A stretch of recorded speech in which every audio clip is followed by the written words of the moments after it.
Amós 8 diz assim: assim o Senhor Deus me mostrou, e eis aqui um cesto de frutos do verão. E ele disse: Amós, o que vês? E eu disse: um cesto de frutos do verão. Então disse-me o Senhor: o fim chegou sobre o meu povo Israel, e eu não passarei por ele novamente.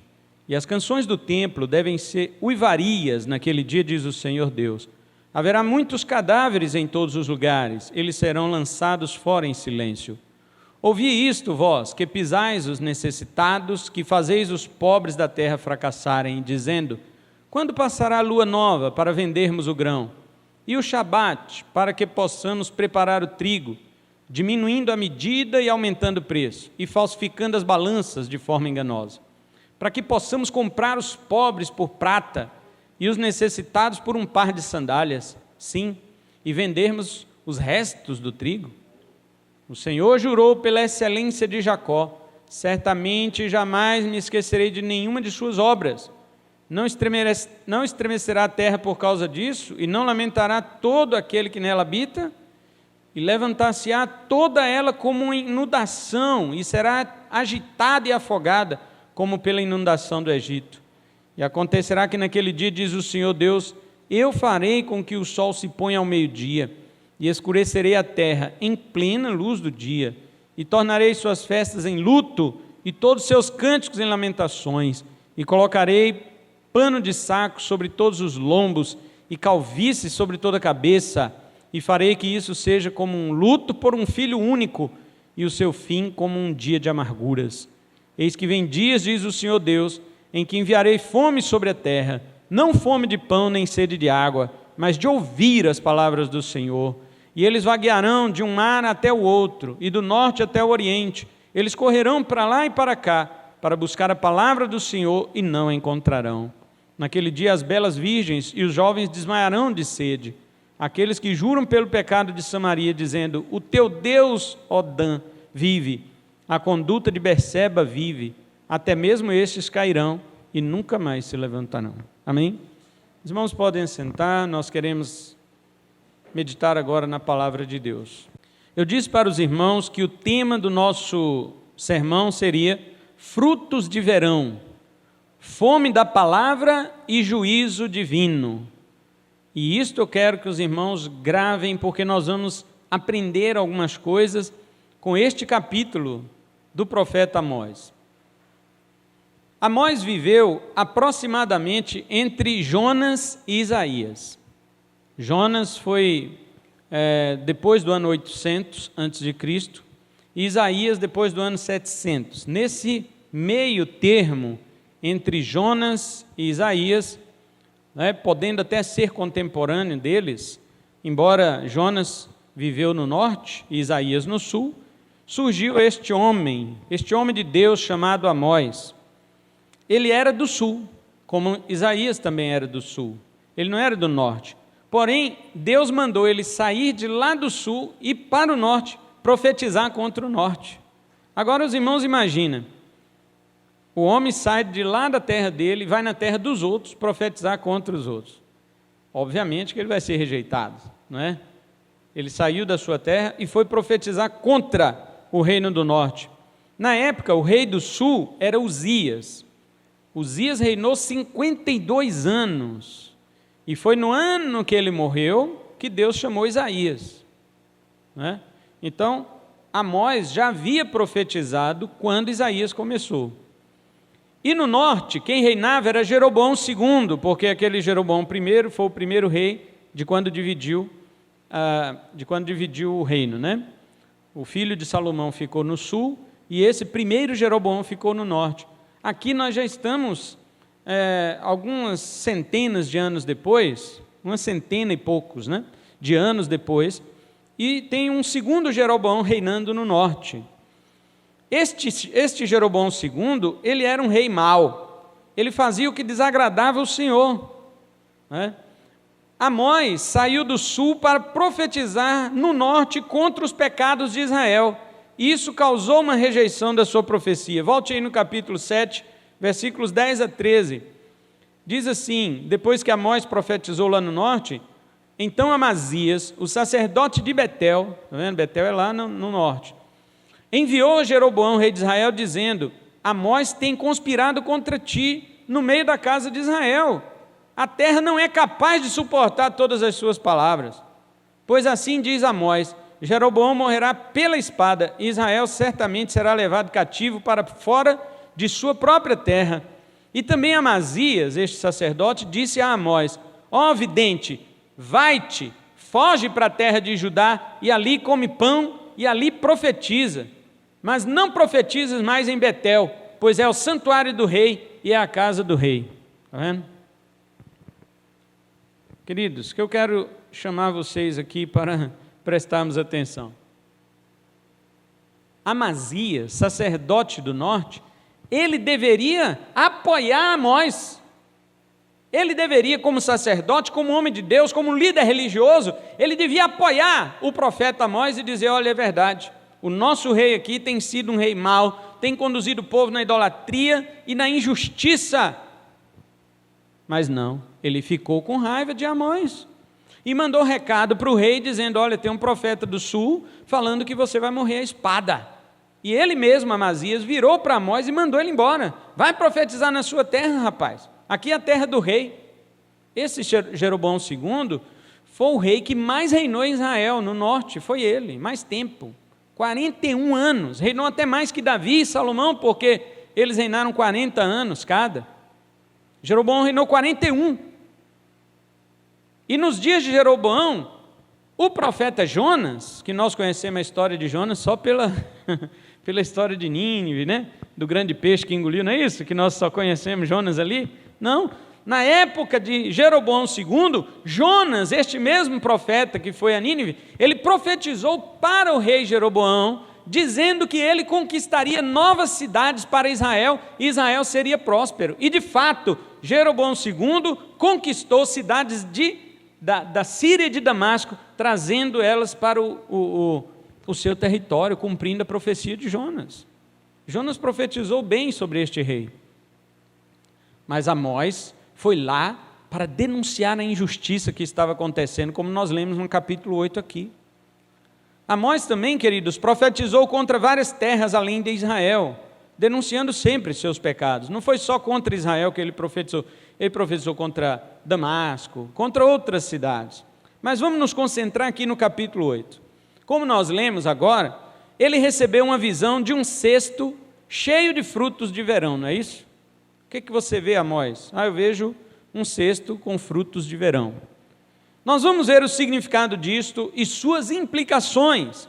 A visão teve realmente o seu cumprimento mais tarde sobre a nação de Israel, mas também reserva um cumprimento futuro que compreende os nossos dias atuais. Então nós vamos ver que Amós, ele profetizou algo que ia realmente acontecer com Israel, e de fato aconteceu no ano 722 a.C., que o rei da Assíria levou Israel cativo. Não estou falando da Babilônia. Da Babilônia é aquele caso de Daniel que nós falamos na ceia. Aquilo aí foi 136 anos mais tarde. Nós estamos falando antes disto. O reino do norte foi levado cativo pelo rei Sargão III da Assíria. Ele não teve piedade de ninguém. Ele esmagava, ele torturava, ele destruía culturas, ele esvaziou a terra de Samaria, que era a capital do norte, esvaziou dos moradores originais e encheu de moradores de fora. E ele destruiu a cultura de Israel, este rei. Então a visão de Amós se cumpriu. Mas nós vamos ver aqui o significado desta visão do cesto de frutos do verão. Em primeiro lugar, qual é o significado? Versículo 1 ao 3. Quando Deus pergunta para Amós: o que vês? Ele disse: eu vejo um cesto de frutos do verão. Então o Senhor responde: o fim chegou sobre o meu povo Israel. A gente fica pensando, o que isso tem a ver? Por que um cesto de frutos de verão tem a ver com o fim de Israel? Aqui na nossa língua portuguesa não dá para a gente entender o que Deus fez. Só quando você lê no hebraico é que você vai entender o que Deus estava fazendo. Deus estava fazendo um jogo de palavras. O que é um jogo de palavras? É você falar palavras parecidas para tirar uma lição de cada uma delas. No hebraico, frutos de verão é kaitz e fim é ketz. Está vendo como as duas palavras se parecem? Quando ele pergunta para Amós, o que você vê? Amós diz para Deus, eu vejo um cesto de kaitz. E Deus diz, pois o ketz chegou sobre Israel. Não é? Então isso é um jogo de palavras no hebraico, um trocadilho. Agora, o que é que Deus quer dizer com isto? Que daquela mesma forma que frutos de verão significa que eles estavam maduros, por isso foram colhidos, Deus está dizendo para Amós que Israel também já estava maduro, mas a colheita de Israel seria para juízo, isto é, o cativeiro assírio que aconteceu mais tarde, no ano 722, como eu já falei para os irmãos. E quando diz no verso 2, Deus diz, olha, não, no final do 2, eu não passarei por ele novamente. O que Deus quer dizer? Deus está dizendo, eu não ignorarei mais os atos pecaminosos deste povo. Passar por ele quer dizer, eu não vou mais fazer vista grossa para os pecados. Agora eu vou levar em conta, eu vou considerar os pecados deste povo. Portanto, Deus está dizendo, Israel se tornará responsável agora diante de mim. Eu não vou deixar mais passar batido, não vou deixar mais barato. É isso que Deus está dizendo. E qual que é a consequência? Olha que consequência trágica no versículo 3. Deus diz que as canções do templo, canções do templo, aqueles cantores que Davi já tinha estabelecido, há uns 200 anos antes, há uns 200 e poucos anos antes, Davi estabeleceu cantores, tocadores de harpa, de alaúde, de liras, de instrumentos musicais para louvar a Deus no templo, ou melhor dizendo, antes de Davi ainda era o tabernáculo, só depois de Salomão que foi construído o templo, mas os tocadores, as famílias, os filhos, os netos dos tocadores, dos cantores, eles continuavam nessa mesma tarefa, de cantar, de louvar, de apresentar salmos diante de Deus no templo de Salomão. Olha o que Deus está dizendo no 3, as canções do templo se tornarão em uivos naquele dia. Imagina o que é uivo, são gritos, são berros, são cães que estão sofrendo alguma coisa, lobos que estão sofrendo alguma coisa e estão uivando. Deus está dizendo, o cântico bonito de vocês será transformado em uivos, e ele diz mais, haverá cadáveres espalhados por todo lado. Irmãos, Deus estava satisfeito com o seu povo? De forma nenhuma. E hoje, quando olhamos para a nossa nação, você acha que Deus está satisfeito com o Brasil? Você acha que Deus está satisfeito com os cânticos das nossas igrejas? Você acha que Deus está satisfeito com os espetáculos que são produzidos? Deus se impressiona com isso, igreja? Deus não se impressiona com estas coisas. A Bíblia diz, o próprio rei Davi, que instituiu toda esta beleza musical, ele disse no Salmo 51, a ti, Senhor, agrada não sacrifícios, mas um coração contrito e um espírito quebrantado. É isso que agrada ao Senhor. Porque se fosse sacrifício eu te daria, eu tenho muitos, Davi falou. Ele era rico, ele era rei, ele tinha mesmo. Mas não eram essas coisas que agradavam a Deus. E a nossa nação, meus irmãos, o nosso Brasil, meus irmãos, vocês acham que ele agrada a Deus? Olha o ditado que o povo inventa, Deus é brasileiro, querendo dizer com isso que Deus vai deixar passar as coisas erradas que o Brasil faz. Não deixa, não deixa. Deus não deixou nenhuma nação impune até hoje, desde a antiguidade. Pela Bíblia você entende, desde que o Egito era uma grande potência que escravizava os seus colonizados, Deus destruiu vergonhosamente o Egito quando tirou Israel de dentro de lá. E mesmo depois que o Egito se constituiu em uma nova dinastia firme, Deus levantou a Síria, essa mesma Assíria aqui, e foi lá e destruiu o Egito também. E mesmo depois que a Assíria caiu e o Egito tentou se levantar, Deus levantou a Babilônia, que foi lá no Egito e destruiu também. O que é o Egito hoje? O Egito hoje é um conglomerado de árabes, não são egípcios. O Egito hoje é um conglomerado, é uma linguagem árabe. Eles não falam egípcio, eles falam árabe. Cadê o Egito? Está lá na geografia, mas não está na cultura. Cadê a cultura egípcia? Isto é para mostrar para os irmãos que Deus jamais deixou nação nenhuma arrogante de pé. Ele humilhou, ele derrubou. Cadê o Império Romano? O que Roma é hoje? Se não uma cidade religiosa, mas que na época de Jesus era um império. Ninguém ousava dizer que Roma ia fechar as portas, né? E no entanto caiu feio, foi derrotada, foi destruída, dividida. Cadê? Ninguém pode prevalecer contra o nosso Deus. Olhe para o Brasil. O Brasil é um país corrupto. Eu não estou falando de político não, irmãos. Presta atenção aqui. Os políticos estão na cara, eles estão expondo a sua podridão. Eu estou falando do povo, eu estou falando da sociedade. A nossa sociedade é corrupta. A nossa sociedade é uma sociedade que gosta de trapaça. Brasileiro é e costuma ser e gostar de ser trapaceiro. Quando ele vai fazer um negócio, ele quer encontrar defeito no negócio do outro para que ele exalte o dele e esconder os defeitos do negócio dele para que ele saia na vantagem na troca que ele vai fazer. Enquanto isso, o outro está pensando a mesma coisa. Os dois estão igual. É um querendo devorar o outro, numa troca, simples troca. A troca foi o meio de comércio mais antigo que existe na humanidade, chamado de escambo, antigamente. Por isso que em inglês chama exchange, que é escambo, troca. Os homens querendo passar a perna no outro. O brasileiro, ele tem isto. Lá fora nós somos conhecidos como aqueles que querem sempre surrupiar, querem sempre trapacear. Agora eu pergunto, irmãos, se o nosso país é assim, as igrejas são diferentes?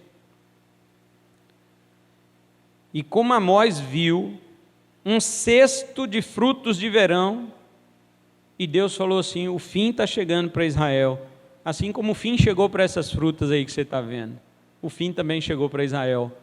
Vocês acham que o fim do Brasil está longe? E outra, eu vou falar das igrejas.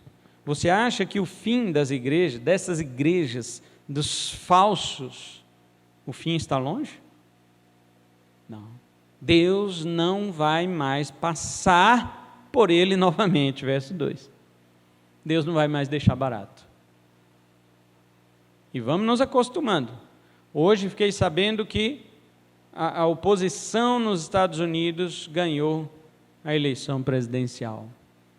Com todo tipo de fraude denunciada, o maior país de segurança do mundo, o maior país democrático do mundo, foi surrupiado pelas grandes famílias, pelas elites que dominam o nosso planeta e querem instalar a nova ordem mundial. E não adianta orar, Senhor, a ordem mundial não deixa não, vai acontecer, porque a Bíblia fala de um homem que vai governar todo este mundo, e os crentes estão orando, sabe para quê? Para Deus não cumprir a palavra dele. Deus, não deixa acontecer, ou seja, Deus, não deixa a tua palavra se cumprir. Esse tipo de oração Deus não ouve. Esse tipo de oração Deus não ouve. É a palavra dele que está em jogo, e Deus é fiel e vela por sua palavra para fazê-la cumprir. Portanto, já fizeram o que quiseram nos Estados Unidos. A oposição ganhou. E você já viu as ameaças que ele fez ao nosso país se ele chegasse ao poder? Pois é, chegou. E agora? Você está achando que vai ter alguém para nos defender? E as igrejas? Você acha que as igrejas que permanecem com a verdade, elas vão ter apoio? As igrejas que vão ter apoio são estas, que estão pregando contra a Bíblia, dizendo que a Bíblia precisa ser atualizada, precisa ser ressignificada. Estas que dizem que aceitam todos como eles são, porque a nossa obrigação é amar, como se amar fosse aceitar o pecado das pessoas. Nós não aceitamos os nossos, nem os de ninguém, a palavra não aceita. Não queremos ser mais santos que ninguém, porque não somos. O único santo e perfeito é Jesus. Nós somos santificados e imperfeitos ainda, mas a palavra de Deus condena e nós precisamos lutar contra. Essas igrejas não vão ter apoio mais, somente aquelas que defendem o pecado. E eu pergunto para você, de qual igreja você vai participar? Segundo lugar, vamos ver agora as causas do juízo divino. Verso 4 a 6. Primeiro lugar, a causa básica era a opressão sobre os necessitados. Olha o verso 4. Ouvi isto, vós que pisais os necessitados, que fazeis os pobres da terra fracassarem. Este era o principal motivo, irmãos. Eram aqueles homens da nação de Israel oprimindo os necessitados. Os irmãos lembram que eu falei que na época do reino de Jeroboão II, lá no norte, e Uzias no sul, foi a época mais próspera que Israel já teve, tirando a época de Salomão. Depois do reino dividido, foi a época mais próspera que ambas as nações tiveram na sua história de reis, foi essa daqui. Jeroboão conquistou cidades, Jeroboão II ganhou fama, ganhou respeito, era riquíssimo, o reino dele se enriqueceu. Uzias no sul da mesma forma, conquistou muitas cidades, despojou muitos inimigos, ficou riquíssimo o reino de Judá também. Ambos os reinos, do norte e do sul, não houve época mais próspera do que esta aqui. No entanto, na época de prosperidade, a injustiça transborda em uma nação. Sabia disso? Quanto mais próspera é uma nação, mais injusta ela é. Riqueza e tempos favoráveis não representam bondade do homem, não. Eu fico vendo assim, que as pessoas depositam muita esperança na bondade do homem, né? Alguém encontra uma maleta cheia de dólar, vai lá, acha quem é o dono e devolve na frente das câmeras. As câmeras vêm para filmar e aí depois o jornalista diz: ainda temos esperança na humanidade. Bobagem! Jeremias 17:5 diz: maldito é o homem que confia na humanidade. Maldito é o homem que faz do seu braço, da sua carne o seu braço. Ele é maldito, porque ele acha que a sua força está em si mesmo. E Jeremias diz mais no versículo 9 do capítulo 17, ele diz: enganoso é o coração e desesperadamente corrupto, quem o conhecerá? O cara está devolvendo a maleta, mas você conhece o coração dele? Você sabe o que está por trás daquilo? É o desejo de aparecer? É o desejo de ser famoso? A fama substituiu o desejo pelo dinheiro. É corrupto. O coração do homem é corrupto. Não deposite sua esperança no homem. Então, primeira coisa, em época de prosperidade, eles oprimiam os necessitados. Não era para ser o contrário? O Brasil está próspero, então vamos, né, fazer com que todos tenham oportunidade de prosperar, não é assim? Mas não. Quanto mais prosperidade, mais opressão você tem contra o necessitado. Porque o homem é assim. O homem é ganancioso, ele é mau. Outro motivo, desrespeito aos dias sagrados em prol de suas ambições. Olha o verso 5.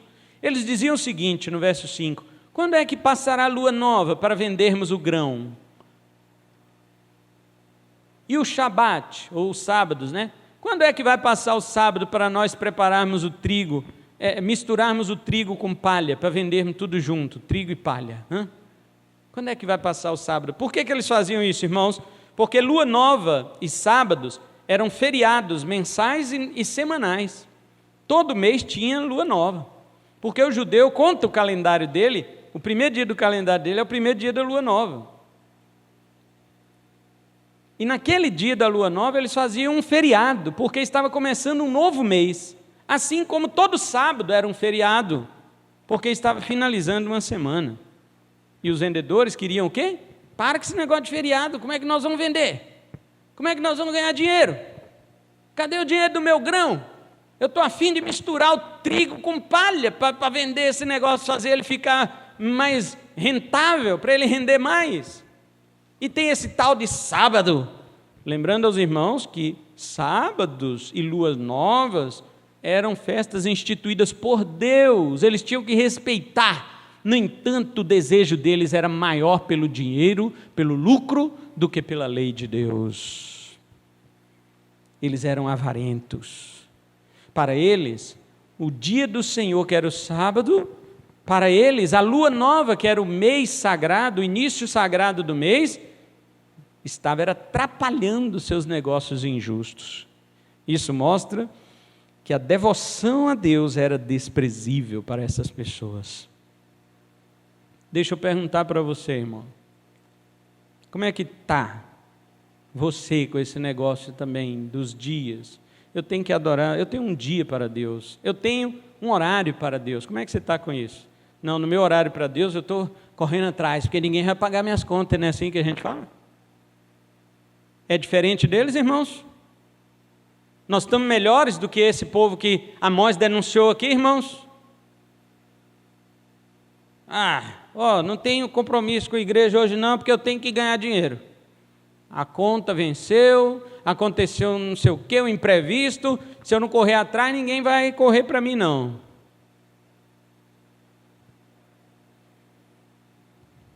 Terceiro motivo, verso 5 ainda, era a balança desonesta.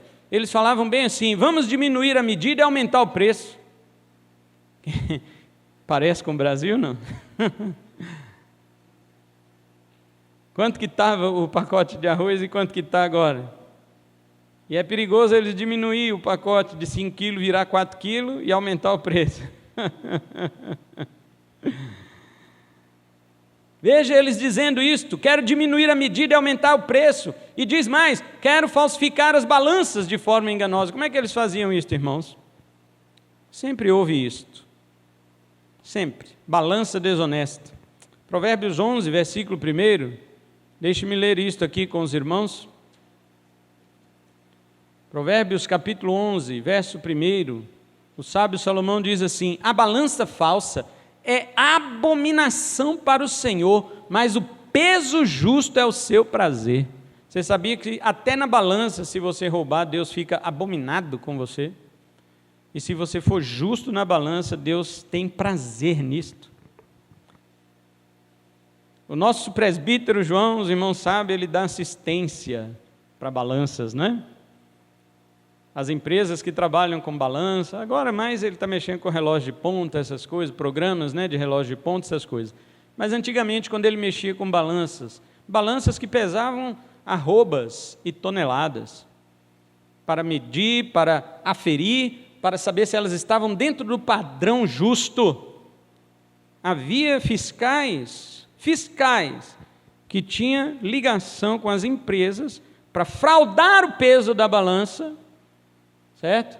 Por exemplo, a cada 50 quilos tirar 5 quilos. Imagina o que pesava numa empresa dessa de 5.000 quilos por hora, por dia. Tirando 10% e dividindo aquilo que eles ganhavam entre eles. E quando nós falamos de empresas, nós já pensamos, mas eu não tenho empresa, eu não mexo com balança. Mas há coisas que nós também usamos de desonestidade. Por exemplo, quando você faz um negócio e não fala para a pessoa qual o defeito do seu produto. Isso é desonesto. E muitas outras maneiras que nós encontramos para surrupiar, que nós encontramos para fraudar, e depois reclamamos dos políticos. É bomba de gasolina que a pessoa aperta lá e o velocímetro lá, o marcador corre mais do que a gasolina que está entrando no seu carro, está saindo da bomba.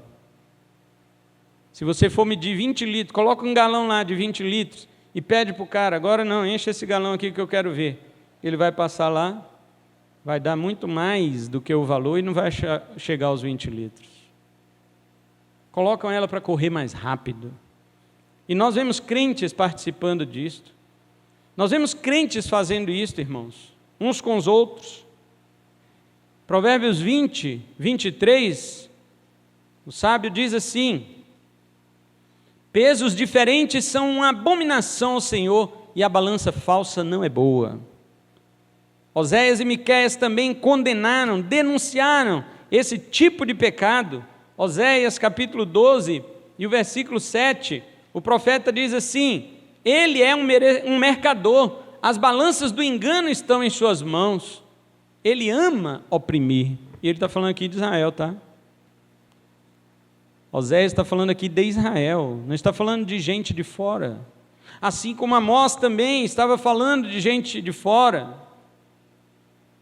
Olha também o profeta Miqueias, no capítulo 6, e o versículo 11, o profeta Miqueias denuncia dizendo: devo considerá-los puros com balanças falsas e com bolsa de pesos enganosos?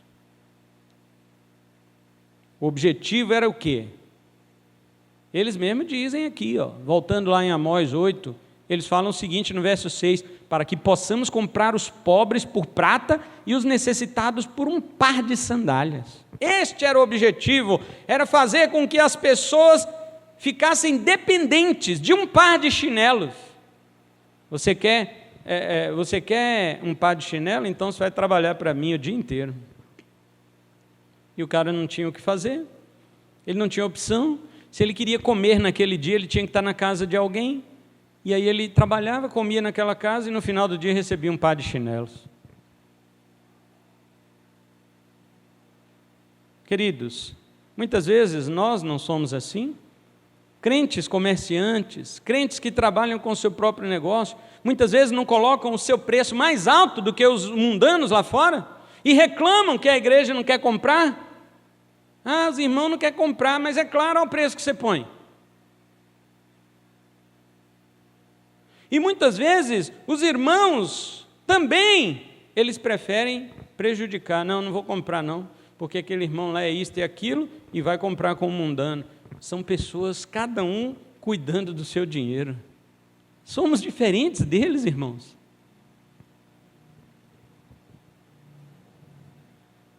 É assim que está a nossa terra.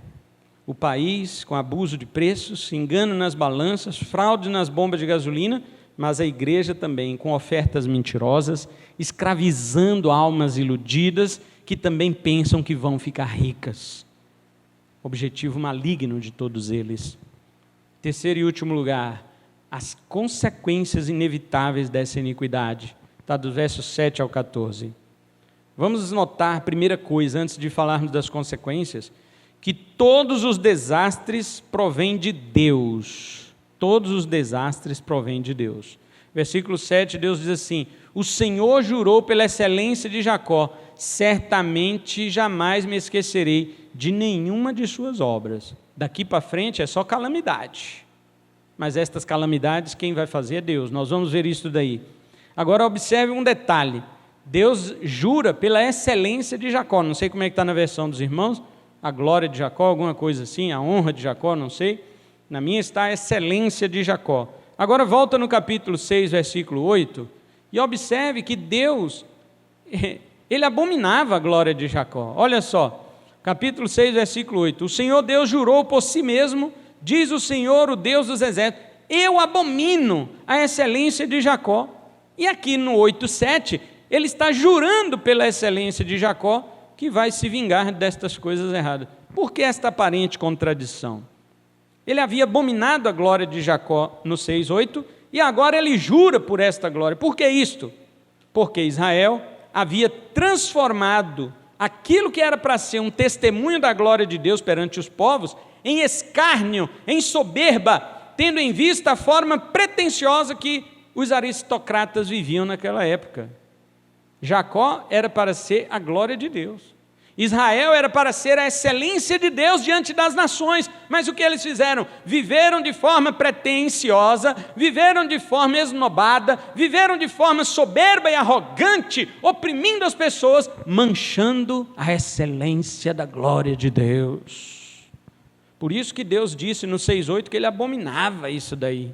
Mas aqui no 8:6, no 8:7, ele está dizendo: eu juro pela verdadeira excelência de Jacó que sou eu mesmo, diz o Senhor. Quem é a glória de Jacó, senão o próprio Deus? Mas Jacó estava zombando da glória de Deus. E eu pergunto, a igreja não zomba hoje também da glória de Deus? A igreja não diz, põe na placa lá, a mão de Deus está aqui. E quando você entra lá para dizer os milagres são falsos, os milagres são forjados, são mentirosos, é para atrair o público, isso não é também manchar a excelência de Deus? Deus cobrará todas estas coisas, irmãos, Deus cobrará estas coisas. E Deus jura por si mesmo, Ele que é a verdadeira glória de Jacó: eu trarei juízo ao meu povo. Olha o verso 8, ele diz que a terra tremeria como terremoto sob o pisotear dos assírios, quando eles viessem para tomar o povo em cativeiro. Ele usa como exemplo as águas do rio Nilo. Naquela época, quando ficava o tempo muito seco, então o rio Nilo baixava, mas quando as chuvas vinham, o rio Nilo chegava a dar tempestades que se levantavam em ondas, e quando caíam de volta, elas estremeciam a terra daqueles que moravam ao seu ribeiro. Deus está usando este exemplo. Quando os assírios chegarem, eles também vão pisotear a terra de Israel e vai estremecer essa terra. Segunda coisa, Deus traria trevas em pleno meio-dia, versículo 9. O que isso quer dizer? Como que o meio-dia vira trevas? Bom, pergunte para um prisioneiro numa solitária que você vai saber. Já ouviu aquela expressão, viu o sol nascer quadrado? Por quê? Porque a janelinha da solitária é quadrada. E o cara, para ver a luz do sol, ele vê por aquela janelinha quadrada. Por aí que ele diz, o sol nasceu quadrado. Por causa da janelinha quadrada. Deus está dizendo, eles vão ficar presos num calabouço, que o meio-dia vai ser escuro para eles. Outra coisa, todos os cânticos que foram entoados para exibir a fortuna, a soberba, seriam transformados em choros, em lamentos e prantos, como aquele que perde o seu único filho, versículo 10. Agora, outra punição de Deus, esta é a pior que eu considero, versículo 11 ao 13. A fome da palavra de Deus será o pior dos castigos. Para quem rejeitou a lei, que claramente regia sobre aquelas ações vilipendiosas, agora procuraria a palavra de Deus e não mais encontraria. Imagina o que é, a lei de Deus estava disponível para eles, todos os dias, e eles rejeitaram. Agora que vão para o cativeiro, eles vão encontrar a lei de Deus lá? Não vão. Assim não é o povo hoje? Viveram rejeitando a verdade que os nossos antepassados pregaram. Viveram rejeitando a verdade do evangelho que os nossos antepassados pregavam. Hoje eles procuram esta verdade e não encontram. O versículo 11 que diz: eis que vem dias, diz o Senhor, em que enviarei fome sobre a terra, não fome de pão nem sede de água, mas de ouvir as palavras do Senhor. Aconteceu naquela época de Amós, mas também está acontecendo em nossos dias, porque as pessoas estão desesperadas, procurando a palavra de Deus, mas elas não estão achando, não estão. A palavra de Deus está em extinção. Olha o verso 12, eles vaguearão de um mar a outro, e do norte ao oriente, e eles correrão para lá e para cá, para buscar a palavra do Senhor, e não encontrarão. Irmão, você já pensou que isso é terrível? Alguém acha assim, porque a igreja foi arrebatada, então não vai achar. Não é isso não. Eles já não estão achando hoje. Tem igrejas verdadeiras na terra, mas eles não encontram. Por quê? Porque só buscam as coisas que agradam seus ouvidos nas falsas igrejas. E quando procuram a verdadeira, eles não encontram. De vez em quando, eu leio alguns comentários em pregações bíblicas, né? Escuto muita pregação bíblica, muita não, poucas pregações bíblicas eu escuto. E quando eu leio os comentários, tem gente que diz assim: ah, meu Deus, como eu queria um pastor desse na minha cidade, Nós não temos um pastor que pregue a verdade na minha cidade. Irmãos, isso não é brincadeira, irmãos. Você morar numa cidade que nem Vilhena, 100 mil habitantes, e você não ter um pregador da verdade, irmãos. E as pessoas estão tranquilas com suas igrejas, estão satisfeitas com suas igrejas. A nossa cidade, com 100 mil habitantes, tem mais de 300 igrejas, irmão. Mais de 300. Será que nós temos, sim, 30 pastores? Vamos fazer igual a Abraão, né? Senhor, se tiver 50 ali, o Senhor destrói a cidade? Não, não tinha. E se tiver 45? Também não. Foi baixando porque não tinha. Será que nós, irmãos, teremos 30 pastores nesta cidade que preguem a verdade da palavra de Deus? Será que moradores desta cidade correm de um mar a outro e não encontram? Mas isto já é o quê? Juízo de Deus, porque rejeitaram a verdade quando ela estava disponível, agora vai estar mesmo em extinção.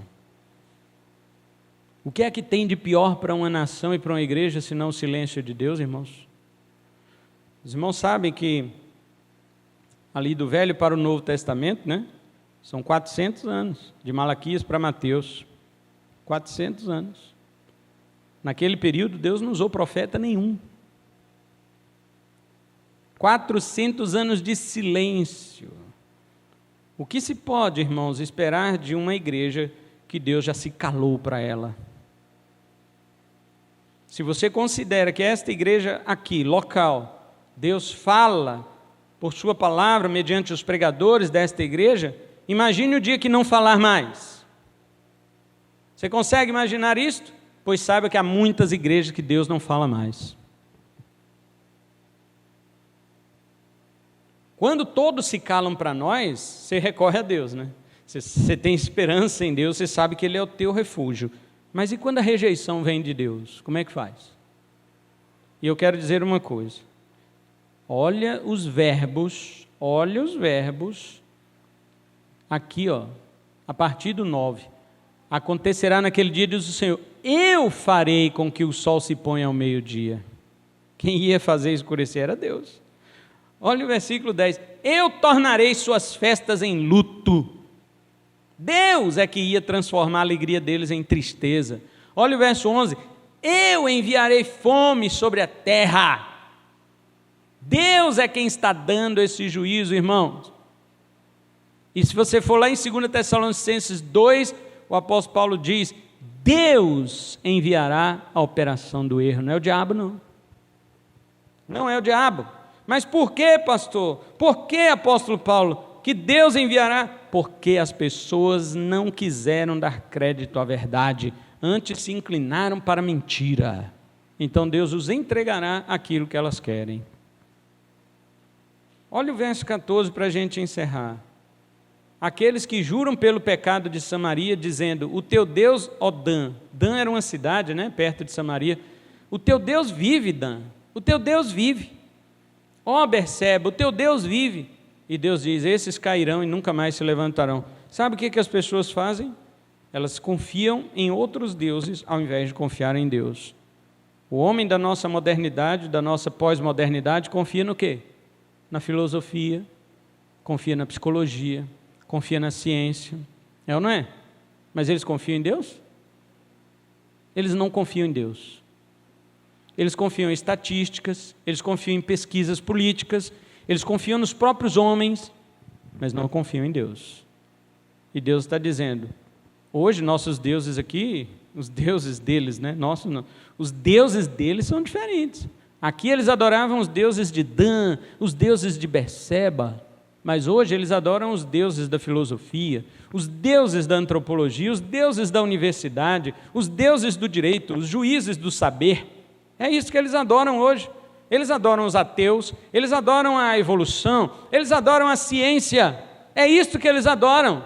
E Deus está dizendo aqui, como falou por Amós, Ele diz hoje, estes mesmos cairão e nunca mais se levantarão. Então, queridos, estamos vivendo também nos dias semelhantes.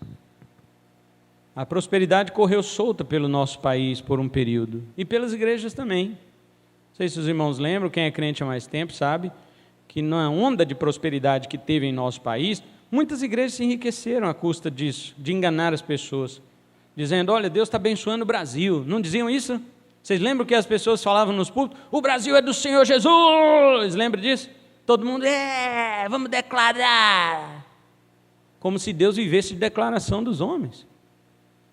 Cadê? Cadê o Brasil do Senhor Jesus? Declararam tanto que o Brasil é do Senhor Jesus, que o nosso país foi pilhado por um governo corrupto, que nos deixou uma dívida interna impagável. O Brasil é do Senhor Jesus, aumentou o número de assassinatos, aumentou o número de assaltos, de roubos, aumentou o número de tráfico de drogas, de órgãos, o tráfico de armas, aumentou o número de estupros, aumentou a hipocrisia, aumentou a imoralidade. Você vê hoje pessoas famosas defendendo pedofilia, pessoas famosas falando que vão escrever livro, ensinando a criança a escolher o sexo que ela quer ter. Nosso país é do Senhor Jesus? Fica alerta, irmãos. Que eu saiba, Jesus só tem um povo que se chama igreja. Não é Brasil, não. Não é Estados Unidos, hein? A nação americana é do Senhor Jesus. Jesus só tem uma nação que se chama igreja. Ela está no Brasil, está nos Estados Unidos, está no Japão, está na China, está em todo lugar deste mundo, mas o povo de Jesus se chama igreja. Nossa liderança política e religiosa se aproveitou, encheram seus bolsos, engordaram suas contas no exterior, à custa da dignidade humana, da pobreza, da fome, da miséria, e tudo isso sem a vergonha de extorquir na cara dura. O resultado foi muito semelhante, é semelhante. O que nós tivemos agora, que nós presenciamos aí o mundo inteiro? Uma doença mundial, encenada, preparada pelos dominadores do planeta, que é regido por Satanás, a fim de nos comprarem por um par de chinelos. É isso que eles estão fazendo com esta doença.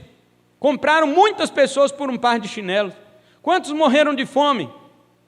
Neste desemprego que a Covid trouxe? Muito mais do que a doença. A própria Organização Mundial de Saúde chegou à conclusão, em uma pesquisa, em cima de uma estatística, a fome, devido ao que eles fizeram com esta doença, matou mais do que a própria doença. Eles viram que a doença não matou o quanto eles queriam.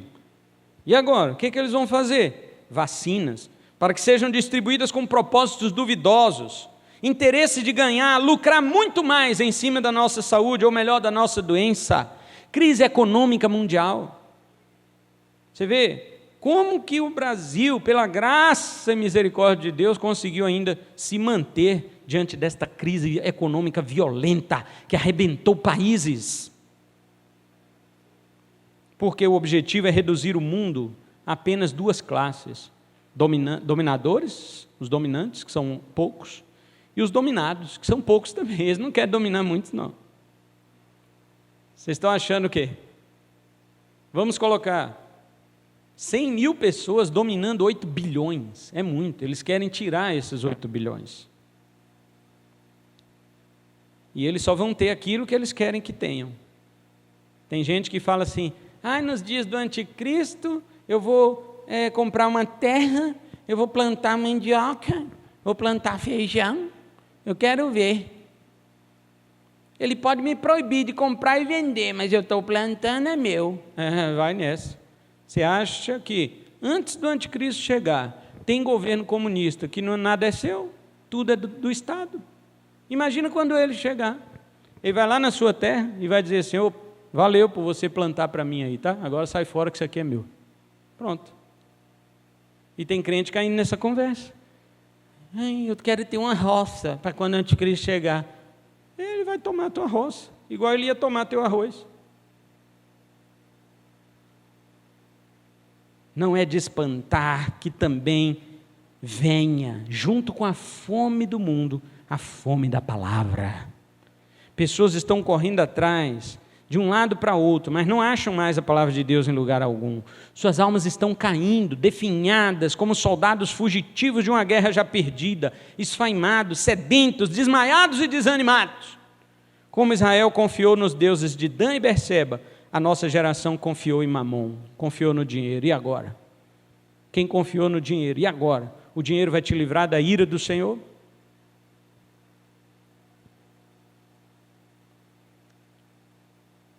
Feche os seus olhos. Houve um dia em que Deus também resolveu o problema da fome humana, enviando o seu Filho, o pão da vida, para que todo aquele que comer da sua carne e beber do seu sangue tenha vida eterna. Aquela ameaça lá de Amós 8:10, que falou que eles chorariam como se fosse pelo Filho único, Deus mesmo colocou de forma final esta ameaça sobre si mesmo, quando Ele entregou o seu único Filho à morte pelos pecadores, como lemos em João 3,16. Deus amou o mundo de tal maneira que deu o seu único Filho.